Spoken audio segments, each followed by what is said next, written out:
Estamos de volta com o programa Norte em Ação, agora no quadro Alô Doutor, e com a grata satisfação estamos recebendo hoje dentro do programa a doutora Cláudia Rota, ela que é farmacêutica e vai trazer um assunto que realmente é um problema para aquelas pessoas que têm excesso de ferro no sangue. Nós estamos falando da hemocromatose hereditária e é nesse sentido nós vamos aqui conversar com ela e trazer esses esclarecimentos. Tudo bom? Tudo bem. Bom recebê-la aqui, ficamos contentes, né, de ter aceito o nosso convite e gostaríamos então de falar aí sobre esse problema, esse excesso de ferro no sangue, os seus sintomas, né, e o que realmente isso agrega e traz de problema para as pessoas. Bem, então os sintomas, eles são comuns a tantas outras doenças e eu acho que isso que dificulta um pouco assim o diagnóstico e também a lembrança dessa doença que tem consequências tão severas, né? A hemocromatose hereditária, ela é uma doença causada pelo depósito de ferro em diversos órgãos. Então, fígado, pâncreas, coração, pele, órgãos genitais. E ao longo dos anos, esse depósito de ferro nos órgãos, ele traz consequências muito severas, como é o caso da cirrose e câncer no fígado, né? Quando ao longo dos anos esse ferro fica acumulado no fígado. E no coração, cardiomiopatias, é também possível o desenvolvimento de diabetes, quando ocorre no pâncreas, e outras consequências, né? E os sintomas, então, seriam assim, fraqueza, fadiga, perda de peso, né? São fatores, assim, comuns a tantas outras doenças. E eu acho que por isso que o diagnóstico molecular, ele tem que ser lembrado, porque é um fator de predisposição que ele pode ser detectado precocemente, evitando um prognóstico ruim para essa doença, né? Nessa questão a senhora fala das prevalências, no caso. Sim. E aquelas que são mais acentuadas, mais graves? Assim, a prevalência na população é muito grande, tá? Principalmente na população caucasiana, né, que é a população branca, com uma incidência de 1 caso em 200 pessoas. Então, é muito alta, né? Começou assim a ser notado, ela é assim, muito prevalente em pessoas descendentes de nórdicos e celtas. Então começou a ser mapeado na Europa, na população da Inglaterra, Espanha, Portugal, Alemanha, de onde a gente tem os nossos, né, ascendentes. Então quando começou a se estudar, se viu que é uma prevalência muito alta. Então, assim, de 4 a 5 pessoas em 1000, né? E isso são pessoas que têm a doença, que a gente chama de homozigoto. Depois até posso explicar um pouquinho melhor. E os heterozigotos, que são as pessoas que carregam, são portadores, é uma frequência maior ainda, em torno de 10% da população mundial, né? E estudos aqui no Brasil já mostram que 7% da população já estariam sendo portadores de hemocromatose.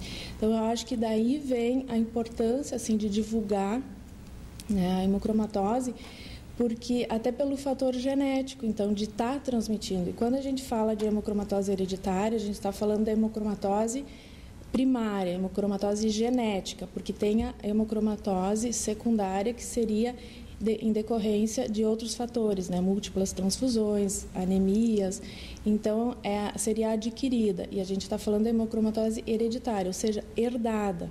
Ela está sendo transmitida ao longo das gerações. Mas nessas questões que falávamos aqui, a senhora falou da questão da prevalência e existe isso em virtude, né, da descendência, vamos dizer assim, das pessoas caucasianas, ou seja, mais claras, e a faixa etária, as pessoas que são acometidas, que número isso a gente pode apresentar, em que número a gente pode apresentar para os nossos telespectadores? Então, assim, na faixa de 40 anos é que talvez se começa a perceber, na verdade não os sintomas, porque ela pode permanecer assintomática ao longo da vida, né? Então, quando vai se fazer o diagnóstico, às vezes até já é tarde demais, a pessoa já está com uma cirrose, um hepatocarcinoma ou um comprometimento cardíaco, né? E assim, é complicado porque o diagnóstico, ele também fica assim, prejudicado, porque não aparece num hemograma, né? O ferro em si não é um bom marcador, né? Teria que se pedir ferritina, a saturação da transferrina, e aí ela começa a ficar um pouco mais elevada, mas às vezes ela demora muitos anos para ficar num patamar que tenha que se tomar alguma providência. Então, por isso que ela é de uma detecção tardia, talvez com 50, 60 anos, comece a aparecer alguns indícios que se tenha que investigar, né? E na criança já não, porque justamente é o depósito, né, de ferro ao longo dos anos. Então, no caso de crianças, tem a hemocromatose juvenil, que daí é outra investigação genética que aparece na primeira década da vida. Também pode aparecer em adultos mais tardiamente, né? Mas seria assim na faixa de 40, 50 anos, onde talvez esse acúmulo começa a ser perceptível, né? Muito bem. Realmente é uma situação preocupante, até porque tem o diagnóstico já não tão tranquilo. Sim, visível, né? Não né? tão visível, tem que partir para uma investigação mais aprofundada. E os sintomas também, né? A questão dos sintomas também. E nesse sentido, claro, nós trazemos aqui informações e justamente a questão profilática. Isso tudo eu gostaria que a gente entrasse também nesse mérito, porque é a nossa área. Na verdade, a gente tem aqui um compromisso, né, em um serviço de utilidade pública para a nossa população, em termos de esclarecimento, né, de informações. E na questão profilática, como é que a gente pode trabalhar essa situação? Então, essa é a nossa função, né, que seria o diagnóstico precoce. Então, nós somos um laboratório de investigação genética e também doenças infecciosas, que através de uma técnica chamada PCR, que é a reação em cadeia da polimerase, a gente tem várias vantagens. Para doenças infecciosas, seria assim a sensibilidade, tá? E a rapidez. Tá? Eu não sei se eu posso exemplificar assim rapidamente, claro, a questão infecciosa, porque eu acho que é uma questão geral também de saúde pública, né? Então, assim, na parte de infecciosas, por exemplo, um líquor que precise rapidamente ser examinado. Essa técnica pode, em torno de 3, 4 horas, apresentar um resultado, né? Então, seria a grande vantagem. E a sensibilidade, por exemplo, em leucemias, nós podemos detectar uma célula, né, com a translocação de 100 mil a 1 milhão de células normais. Então, é uma grande também procura no meio de células saudáveis. E entrando na área de genética, vem a questão dos fatores de predisposição. Então, essa doença, a hemocromatose hereditária, ela tem um gene, tá, que ele vai sofrer uma mutação. E a sua proteína é que vai dar o resultado de absorver mais cálcio, né? Então, assim, é um grande diferencial, através dessa técnica, né, de PCR, nós podermos detectar a mutação em um determinado gene que vai controlar a permeabilidade, ou seja, quanto de cálcio vai ser absorvido, né? Então, essa técnica de biologia molecular, ela é capaz não só de detectar a pessoa que tem a mutação, mas uma pessoa que carrega a mutação. Porque a gente tem pares de cromossomas e em cada par, né, em cada cromossoma, a gente tem uma forma representada, chamada alelo. Então, a pessoa pode ter o gene duplamente defeituoso, que é o que a gente chama de homozigoto, ou ser somente portador, ter um defeituoso e um normal, ou os dois normais, né? Então, na biologia molecular, a gente tem condições para a hemocromatose hereditária nós temos 3 mutações mais comuns e de detectar se a pessoa, então, é portadora ou é homozigota, carrega essa mutação. Interessante que a gente falou, então, das populações, né? Já tem mapeado uma mutação mais comum na população alemã. Quando começou a se fazer esses estudos na Europa, apareceu assim que a Itália tinha uma baixa frequência, que lá a prevalência era bem baixa. Aí se detectou uma mutação presente em italianos. E hoje, quando a gente faz, se o paciente vem de Novo Hamburgo, a gente vê bem assim a mutação que vem dos alemães. E quando vem de Bento, Caxias, aparece essa outra mutação que foi mais frequente na Itália, né? Então, para esse gene chamado HFE, que está presente no cromossoma 6, nós temos hoje determinado 3 mutações, né? Conseguindo assim mapear essa população, né, mais comum na europeia.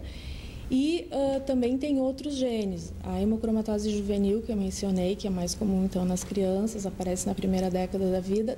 A gente também tem já montado no laboratório a detecção para essa mutação. E isso cobriria de 80% a 90% das pessoas que têm hemocromatose. Então, não posso deixar de falar que a gente perde o diagnóstico de 5% a 10% da população, que são pessoas, então, que ou têm outras mutações já conhecidas e que a gente não realiza, ou algumas que ainda se falta descobrir. Realmente é preocupante e é bom que a gente possa tratar de um tema que realmente merece uma atenção toda especial. Na questão do tratamento, há tratamento? Há tratamento, e o tratamento é muito simples, é a flebotomia terapêutica, ou seja, a retirada de sangue como se fosse uma doação, só que esse sangue não pode ser reaproveitado, e a estimativa de vida de alguém que descobre cedo e faz essa flebotomia terapêutica, a estimativa de vida dessa pessoa é igual a um outro cidadão que não tem a doença. Então, por isso, a descoberta precoce, né, com esses fatores de predisposição, e eu ressalto assim que a hemocromatose é um grande exemplo para essa questão, porque é uma doença monogênica, ela está relacionada com um gene principal, que cobre de 90% a 95% das pessoas que têm hemocromatose. Então, ela está bem mapeada, né? Ela é assim um diagnóstico seguro de que esses fatores de predisposição, uma vez diagnosticado cedo, o que vai se controlar? Que pela ferritina do sangue, né, que como começou essa entrevista, um excesso de ferro no sangue, vai se conseguir prevenir, ou seja, tirar ele, eliminar com a flebotomia terapêutica, e se faz isso ao longo da vida. E essa pessoa vai ter uma estimativa de vida normal como qualquer outra que não tem essa doença. Muito bem, então vamos agradecer aqui a participação da doutora Cláudia Rota, ela que é a gestora do laboratório Amplicon, né, participando hoje com a gente. Quero inclusive deixar aí um telefone de contato para você obter mais informações. O telefone é o 3325-1505 e o endereço na rua Guido Moldin, no número 1093. Então, é claro, se você tiver mais dúvidas, você pode recorrer, né, a esse telefone, como está aí no rodapé do vídeo, e o endereço também para você visitá-los, aí conhecer em loco todo o trabalho que eles colocam à disposição da nossa comunidade. Então, você que está ligado com a gente, fica aquele convite especial para manter a sintonia, que num instante só a gente volta.